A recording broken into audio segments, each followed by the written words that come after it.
Hey there, youth and youth families, and here we are again at Table Talk, and this week we are talking about the spiritual discipline of solitude.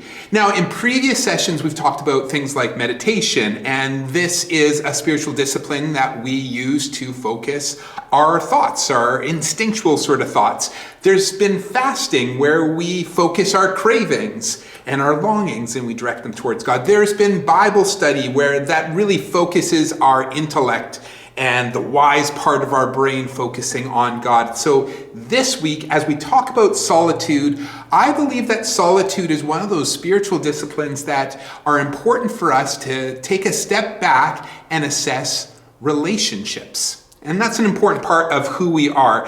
Just like disengaging from food when we fast, it helps us focus ourselves on our true cravings. I think taking a step back from people for a moment helps us take inventory of our relationships and get things a little bit more organized in our minds and in our hearts. Now, as I think about this, the picture that kind of comes to mind is every once in a while, you pull everything out of the fridge and you just kind of take an inventory of the things that need to be eaten right away, some of the things that might not be safe to eat anymore, or, maybe stuff that we just want to kind of work into the menu in the next week or so.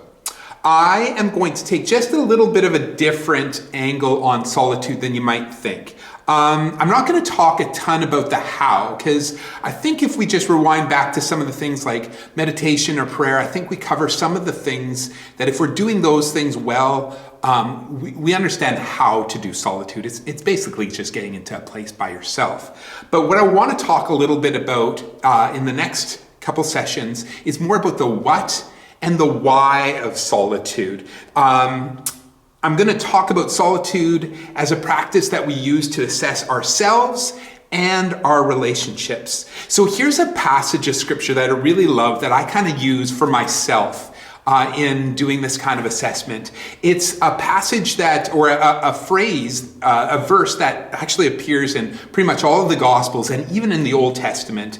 And it's this, we call it the greatest commandment. It says, you should love the Lord your God with all your heart, with all your soul, with all your strength, and with all your mind, and you love your neighbor as yourself. That's in Luke chapter 10, verse 27. That's where I read it from. And I believe that this passage kind of gives us a bit of a clue. I like to use it as a bit of an outline of how to live well, how to keep my priorities, and how to assess ourselves and our relationships to lead us a simple and healthy, loving life.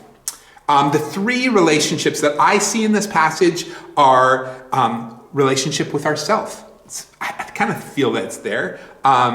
With others, obviously, and with God. Those are the three. I guess that really kind of includes everyone, doesn't it? So this week we're going to talk about how we can use these times of solitude or relational pause. We'll just kind of hit pause on our relationships to make sure things are healthy and God-honoring. I'm looking forward to walking them through this with you because these are some of the patterns of thinking that I use in my life that have been most transformative for me in dealing with my own state of heart and understanding my emotions and maintaining my compassions for those who are around me and myself and connecting with God. So looking forward to meeting with you again tomorrow. Blessings on your day.